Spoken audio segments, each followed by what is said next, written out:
parles? J'ai 27 ans lorsque la Première Guerre mondiale éclate. Mobilisé le 2 août, je suis blessé à 2 reprises. Et parce que j'ai une conduite exemplaire, on me décore de la Croix de guerre. Avec citation.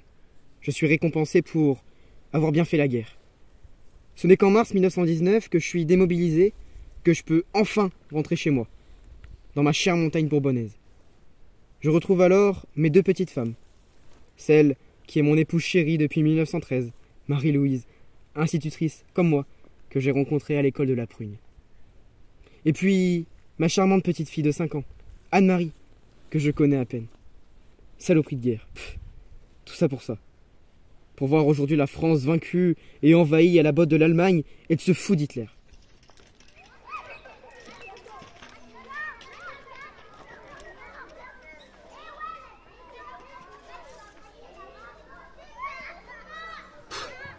Et ces petits là, quel avenir pour la jeunesse? Du meine Arbeit für richtig hältst, ob du glaubst, dass ich fleißig gewesen bin, dass ich gearbeitet habe, dass ich mich in diesen Jahren für dich eingesetzt habe, dass ich anständig meine Zeit verwendet habe im Dienste meines Volkes. Gib du jetzt deine Stimme ab. Wenn ja, dann tritt für mich ein, so wie ich für dich eingetreten bin. Monsieur Fernand, il faudrait peut-être faire sonner la cloche et les faire entrer. Oui, peut-être. Eh bien, vous êtes bien sombre, abattu même. Je me trompe? Parce que vous ne l'êtes pas, vous. La guerre, la défaite, l'exode, l'occupation, ça ne vous marque pas? C'est vrai que faire la classe est devenu compliqué, que le quotidien est épuisant, voire lourd. Mais regardez le côté positif. Depuis octobre, on a pu à nouveau organiser une rentrée. Et puis, avec vos 54 ans, vous n'avez pas à vous battre. Aujourd'hui, vous seriez prisonnier, Dieu sait où. Je vous à moi, que peut-on y faire? L'important, c'est de reconstruire le pays. Le maréchal va nous y aider. L'important, c'est que la guerre soit terminée. Par la défaite. La guerre s'est terminée par la défaite de notre pays. Nous sommes vaincus. C'est insupportable. Pétain a trahi. Il a négocié avec l'Allemagne. Il s'est octroyé les pleins pouvoirs pour instaurer le culte de sa personne, la dictature et accuser la République de tous les maux. Ça va finir par se tasser tout ça, monsieur Fernand, vous verrez. Ayez confiance. Pétain a sauvé une première fois la France à Verdun. Il le fera encore une fois. Il sait ce qu'il fait, il va mettre Hitler dans sa poche. Et ce nouveau régime qui veut mettre l'école au pas. Mais non, vous êtes un pessimiste. Le maréchal est un grand homme. Il va améliorer notre chère école en lui insufflant de saines valeurs, des valeurs traditionnelles de chez nous. Croyez-moi, il y en avait besoin, car ça en est arrivé là, hein. Allez, on se comprend, n'est-ce pas? Non, pas vraiment. Si la France a perdu la guerre, c'est parce que j'ose apprendre à ma fille le ski et le piano. Pétain un coup, vieille taupe. Que dites-vous, monsieur Fernand? Ah, rien. Je me disais peut-être bien que vous aviez raison. Ah, pour sûr. Bon, je file prendre mes élèves. Sinon, vous allez me gronder, dire à l'inspecteur que j'ai pris en retard. Non.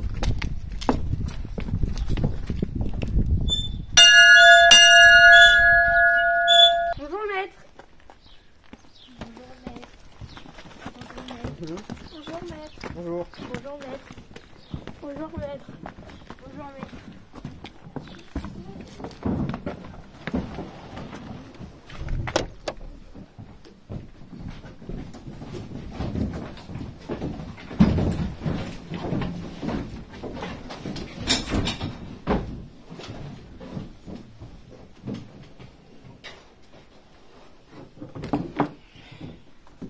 Il manque du monde ce matin. Où est donc Paulette? Ah, oui, Lucien. Paulette viendra pas, tout comme Marius. Ils aident leurs parents à ramasser du bois dans la forêt pour avoir chaud le soir. Ils avaient déjà brillamment participé à la récolte des marrons d'Inde, mais tu leur diras que ça serait bien qu'ils arrêtent de louper l'école. Ah oui, à ce sujet les enfants, faudra que je vous parle de nouvelles corvées collectives, comme le ramassage de vieux papiers et de métaux. Ils vous seront donnés pour pallier à tous nos problèmes dus à la guerre. Mais elle est finie la guerre. Oui, peut-être, mais nous manquerons toujours de beaucoup de choses. Allez, prenez vos cahiers. J'en ai pas, mais... Prenez-en un là sur la table, là. Et par pitié, arrêtez de gaspiller. Vous savez bien comment les temps sont difficiles, que nous devons nous montrer économes. Et arrêtez de mâchouiller cette plume, là. De même pour l'encre, là. Arrêtez de la gaspiller. Maître, Oui, Armande. le père François, il va pas la refaire la classe? Les murs sont tout noircis par la fumée du poêle. Sans peinture, ça va me paraître compliqué. Nous organiserons un atelier décoration pour rendre la salle plus gaie. Les dessins cacheront la misère, pénurie et restrictions obligent. Maître, Oui, Marcel. mon père, il dit qu'il faut organiser un concours de dessin pour la fête de Noël, pour montrer au maréchal qu'on l'aime beaucoup et à la France aussi. Le mien dit que c'est des conneries tout ça, et que Pétain fait ami-ami avec les Boches, hein monsieur? Vous n'aimez pas les dessins du maréchal, maître? Mon père, il dit que vous avez toujours pas mis au mur de la classe le portrait du maréchal Pétain, et qu'il va aller dire au maire que vous n'êtes pas un bon français, que vous êtes un socialiste. Ah, il dit ça, ton père. Eh bien, il en dit des choses, ton père. Tu lui diras que je peux pas le clouer au mur, le maréchal, parce qu'il y a pénurie de clous. Je peux pas l'afficher. Voilà, au fait, j'ai une circulaire du ministre à vous lire. Bon. Loi du 7 août 1940 portant création au commissariat général d'éducation physique au sport, JO du 8 août 1940, ministre de la Famille et de la Jeunesse, maréchal de France, chef d'État français. Voilà. Conseil des ministres entendu le décret de ton, monsieur Jean Bourretaille, nommé ministre commissaire général, ministre, ça on s'en moque. Allez. Vous avez oublié de lire l'article 1, maître. Vous êtes passé au-dessus directement. Et puis, j'ai rien compris, maître. Je comprends rien. Vous n'avez pas lu comme d'habitude. Alors que vous dites qu'il faut toujours faire des silences, respecter la ponctuation. Et puis là, vous avez fait des grimaces. Ah, j'ai fait ça, moi. Oh. Vous avez même dit, on s'en moque. Moi j'ai dit ça. Oh, t'as du mal à entendre. Allez, sortez vos livres. Aujourd'hui, on va étudier les divers radicaux. Et plus spécialement le radical Hamon. Et qu'on se le dit, le contraire de Hamon, c'est aval. L'amont, c'est ce qui est très haut. L'amont. Et le contraire, c'est l'aval. C'est ce qui est très bas. C'est répugnant. Mon père aussi, il fait du radical quand il parle. Il le dit, ça, que l'aval est nul. Non, je parlais juste de l'aval, la descente, pas de notre cher vice-président du conseil. Maître, Oui. on chante pas la chanson du maréchal? Oh, pète un coup, toi, je chante pas ça, moi. Les enfants, s'il vous plaît, pas de confrontation ici. Et en plus, on a déjà chanté en transpatin. Bah non, vous avez oublié. Levez-vous. Maréchal, nous voilà. Général, nous voilà. C'est pas général, c'est maréchal.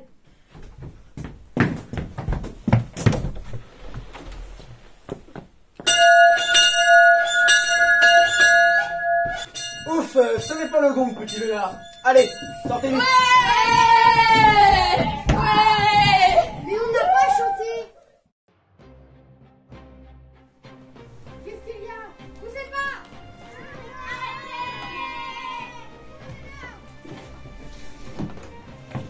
Ah mais, qu'est-ce que c'est que ça? Qu'est-ce que c'est que ça?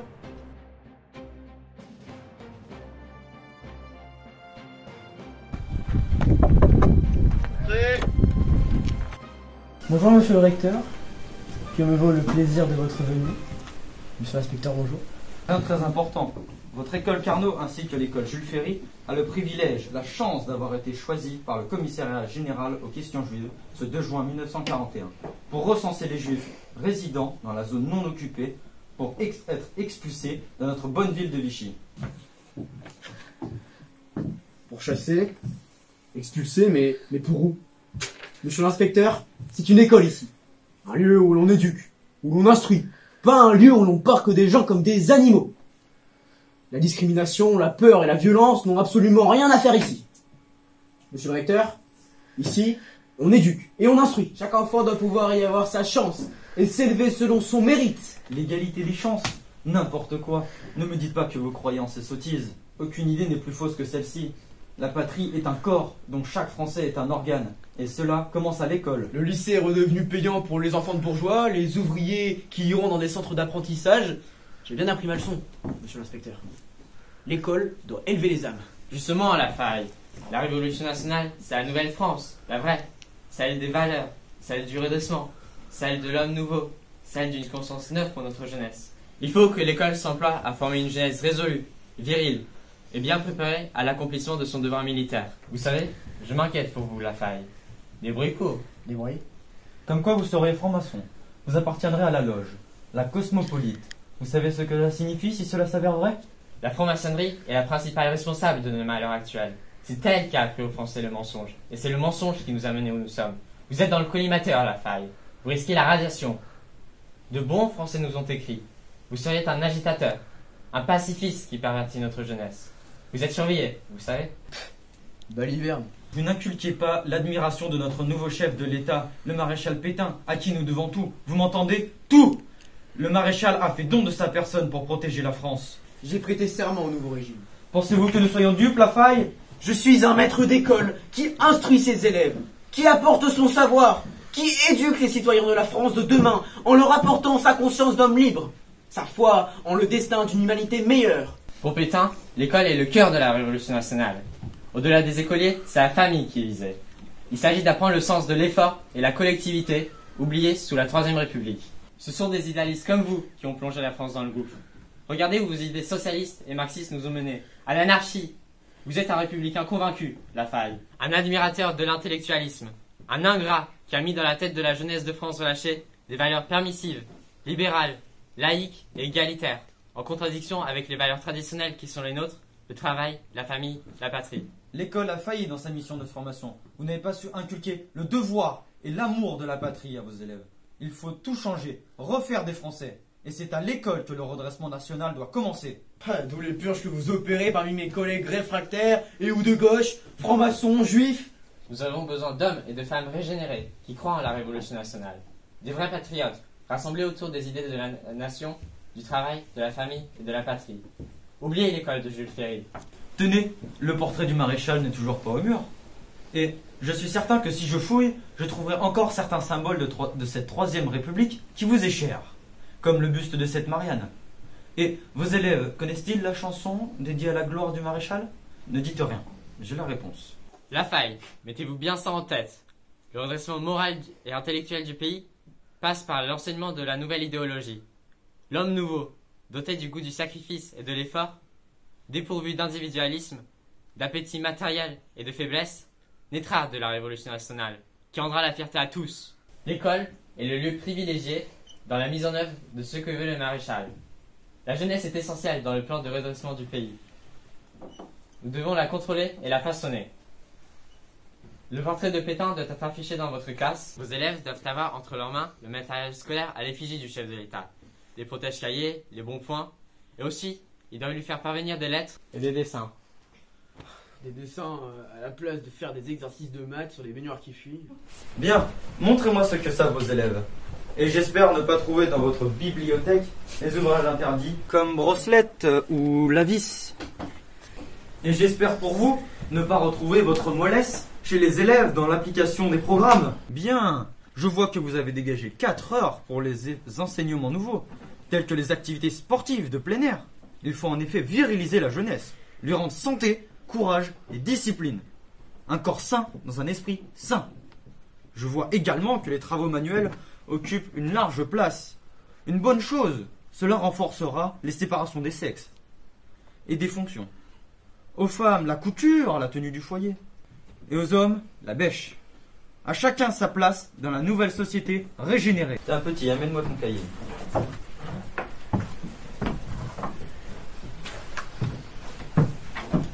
Le travail est bien mis en valeur avec le savetier. Et le financier avec La Fontaine. La famille, elle aussi, avec Pasteur et son hommage filial. Quant au retour du pays natal de Lamartine, il exalte joliment la patrie par parfait. Les récitations sont bien choisies. Elles racontent nos valeurs. Je vois aussi que la géographie, à travers les exemples locaux et régionaux étudiés, glorifie enfin notre beau pays, ses coutumes, son agriculture et la richesse de sa terre, avec comme figure de proue notre bon maréchal, qui rassemble tous nos petits pays derrière lui, et son autorité, tel Clovis en son temps.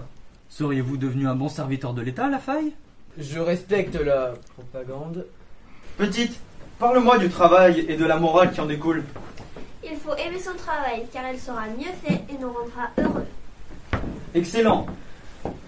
Dites-moi, Lafaille, vous semblez porter bien plus d'attention à vos tickets de cantine qu'à ce que nous dit cette demoiselle. Non, c'est que on apprend mieux le ventre plein, monsieur. Vous vous fichez, vous pratiquez l'humour, Lafaille. Attention! Et toi, montre-moi ton manuel d'histoire.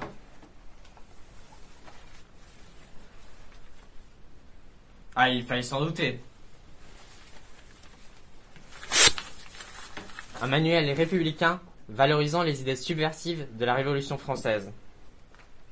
Et des pages défavorables à l'Allemagne, toujours présentes. L'histoire doit exalter l'amour de la patrie, le service de l'État et de son chef.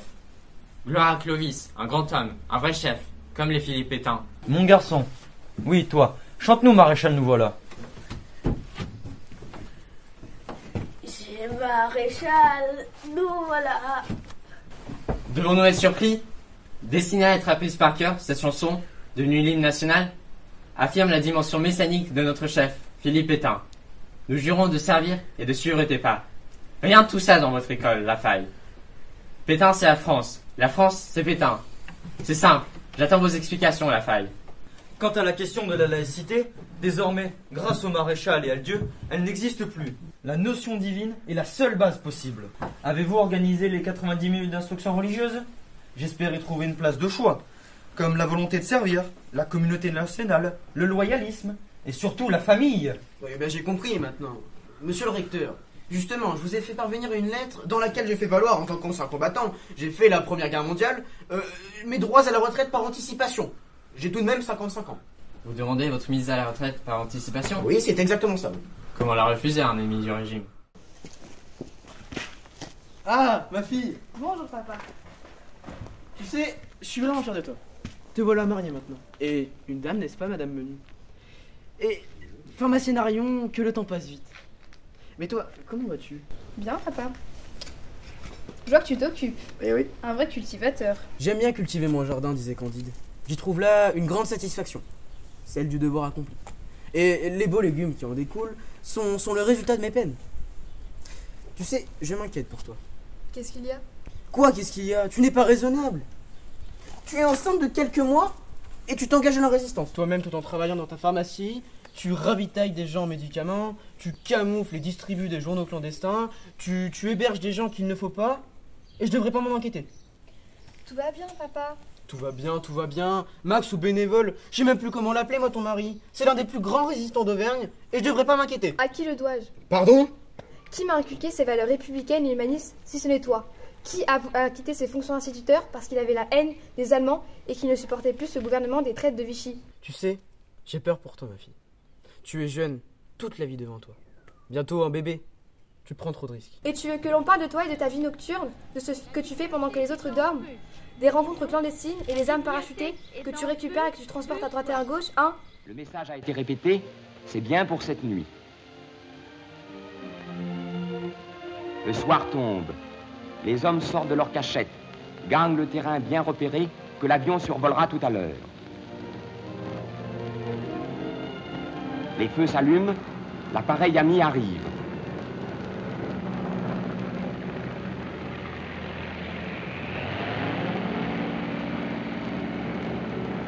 On échange les signaux convenus.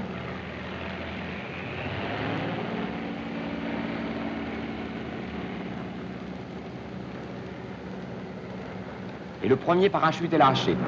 C'est d'abord un messager venu de Londres qui prend contact un peu rudement avec la terre française. Puis d'autres parachutes s'ouvrent. Des armes cette fois.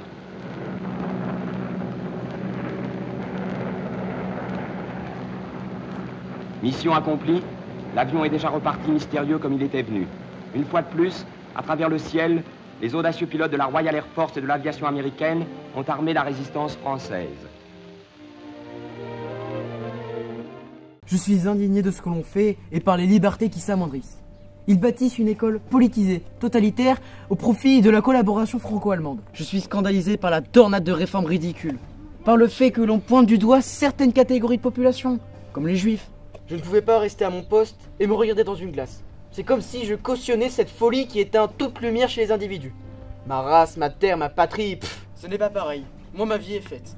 Laissez-moi me battre pour vous autres, pour cet avenir meilleur dont on rêve tous. Non à cette vision pessimiste qui pense que l'homme est un barbare qu'il faut dresser car il porte en lui la méchanceté. Ce nouvel ordre où la critique n'a plus raison d'être, où la vérité est définitivement acquise. Non, l'instituteur n'a pas pour vocation de dresser des enfants pour en faire des vieux soldats dociles et réduits à bord la propagande d'un vieux chef sénile.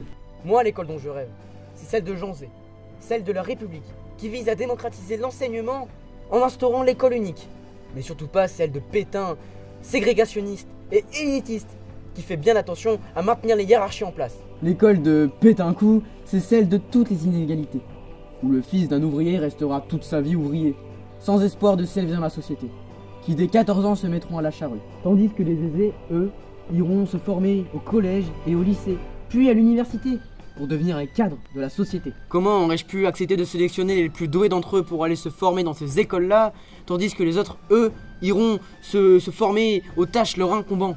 Mon école, ma fille, c'est celle de la République.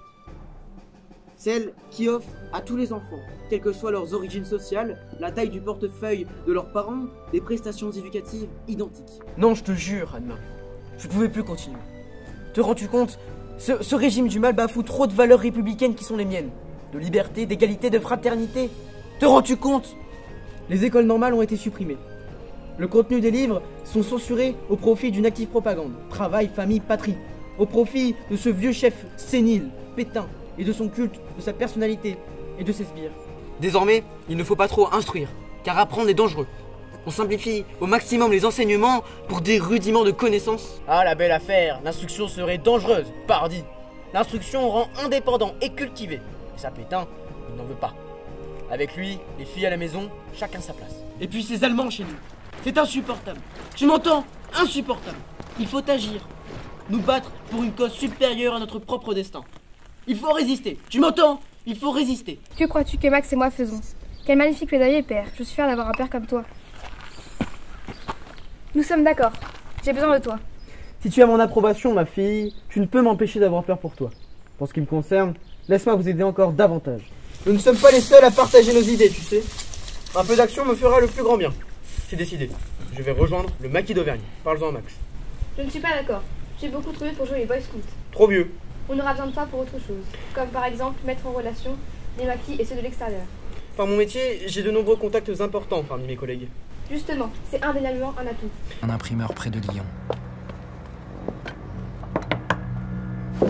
Monsieur Martinet? Bonjour. Berthier Albrecht. Merci. Voilà.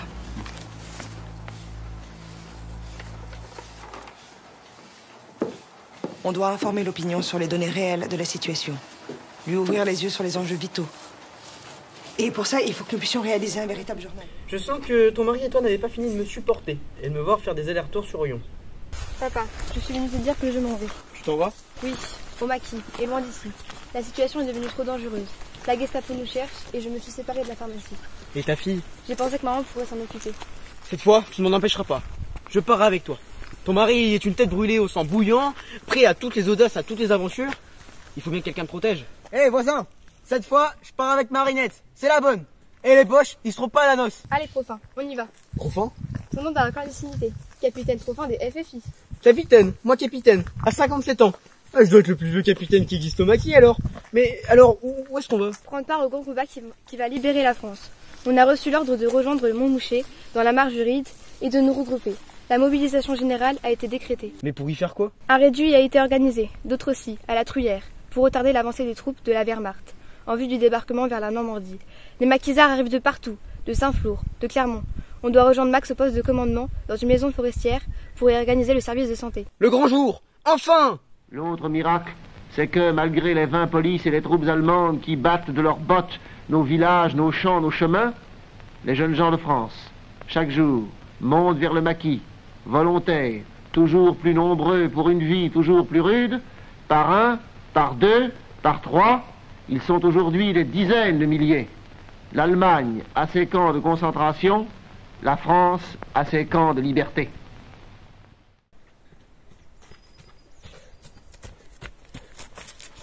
Alors, Profin, des nouvelles? Le chef du maquis d'Auvergne attend. On ne fait pas attendre le colonel Gaspard. Non, non, rien, toujours aucune réponse. Max, ça y est, c'est le grand jour, enfin, le débarquement des Alliés, le 6, ce sera le 6 juin. Ouais! Ainsi tu es polonais? Oui. Tu me fais marcher. Nazywam się Karol Berenol. Jestem Polakiem i studentem medycyny. Urodziłem się w roku 1924 w Warszawie w Polsce. Przyjechałem do Francji i biorę udział w ruchu oporu. Pracuję z tobą w służbie zdrowia w Montmouchet i w Truyère, który jest prowadzony przez Maxa Menou. Et en français, ça donne quoi? Je suis Charles Berenolk, polonais et étudiant en médecine. Je suis né en 1904 à Varsovie, en Pologne. Je suis arrivé en France et participe à la résistance. Je travaille avec toi au service du Montmouchet et de la Truyère, qui est commandé par Max Menou. Ah, c'est plus clair maintenant. Ça fait chaud au cœur que la résistance touche tous les horizons et pays. Pas de frontières pour la liberté. Attends, qui message pardon, qui es-tu? Un marchand de sciences, comme on dit par chez moi. Un maître d'école. Un fameux hussard noir de la République. Ouais, si on veut, mais néanmoins, elle paraît si loin la République maintenant. Je me surprends parfois à faire des rêves sur le lendemain, les jours heureux. Mais je vais pas t'embêter avec ça et puis tu me prendrais pour un fou. C'est important de rêver. Moi, mon rêve, c'est de devenir un grand chirurgien dentiste. Allez, raconte. Ma marotte à moi, c'est la jeunesse. L'avenir d'un pays, c'est sa jeunesse. À la politique réactionnaire de Vichy, je répondrai par une démocratisation de l'école. Pour un monde meilleur, plus juste, il faut supprimer le caractère élitiste et bourgeois de l'enseignement. Il faut supprimer les barrières et les filières. L'enseignement primaire et secondaire ne doivent plus être deux filières parallèles et socialement marquées comme elles le sont. Le secondaire ne doit plus être payant et uniquement réservé aux meilleurs élèves du primaire. Tous les enfants doivent pouvoir suivre ces études, pouvoir aller au baccalauréat et à l'université. Il faut créer une école unique. Les élites doivent pouvoir se trouver dans toutes les couches de la société. Il faut révolutionner le système, porter l'obligation scolaire à 16 ans, rendre gratuit l'enseignement public. To jest piękny program, żeby odbudować Francję po zakończeniu wojny. Znajduję w tobie ten kraj, co tak bardzo kocham. Ten kraj oświecenia. C'est un très beau programme pour reconstruire la France une fois la guerre terminée. Je vois en toi ce pays que j'aime tant, celui des Lumières. L'enthousiasme ne devait pas durer longtemps. Dès le 2 juin 1944, l'un des plus grands maquis de France subissait un premier assaut d'un bataillon allemand. Puis, les 10 et 11 juin, 2200 soldats de la Wehrmacht livraient en ces lieux, contre les maquisards, des combats acharnés. Suite au combat du Montmouchet, les maquisards se replièrent sur le réduit de la Truyère, où de violents combats eurent lieu à Antérieux et Chautzègue en particulier. Il y eut plusieurs dizaines de victimes parmi les FFI, mais aussi de nombreux blessés. Les Boches arrivent, les taux se resserrent sur nous, la bataille est perdue, il faut que vous partiez. Profin, votre mission, à Marinette et vous, consistera à réorganiser l'infirmerie hôpital dans la maison Berbigier, au réduit de la Truyère, à Morine.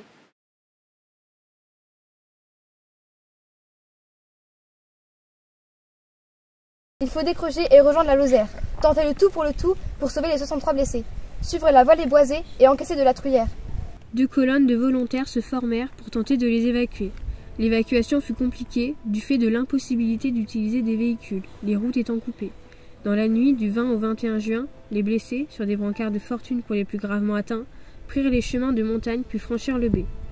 Si le premier convoi, rassemblant une 60aine de blessés, conduit par Charles Bérénoc, put par chance passer la rivière à temps, traverser la Nationale 9 et parvenir dans la nuit à Albarès-Sainte-Marie, ce ne fut pas le cas pour le deuxième convoi de Charabeu, de Paul Reiss, Georges Canguilhem, Fernand Lafaille, Marinette Menu, chargés de l'évacuation à dos d'hommes, puis en Charabeu, des blessés du secteur encerclé de la Truyère. Ce deuxième convoi, accueillant les 8 hommes les plus grièvement atteints, devait s'arrêter tous les kilomètres pour les laisser se reposer de secousses intolérables.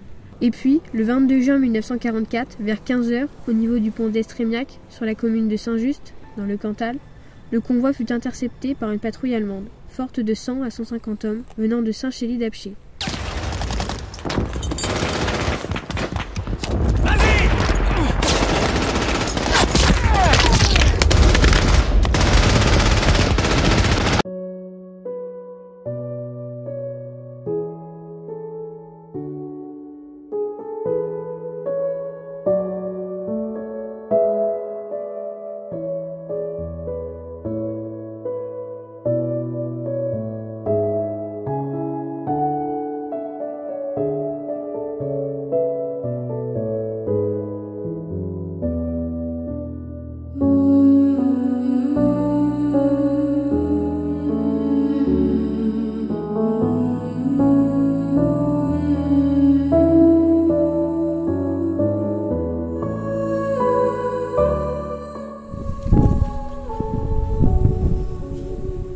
Sur mes cahiers d'écolier, sur mon pupitre et les arbres.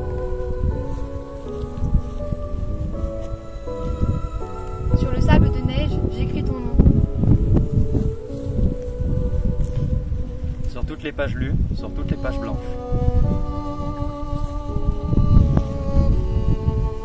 Pierre, sans papier ou cendre, j'écris ton nom.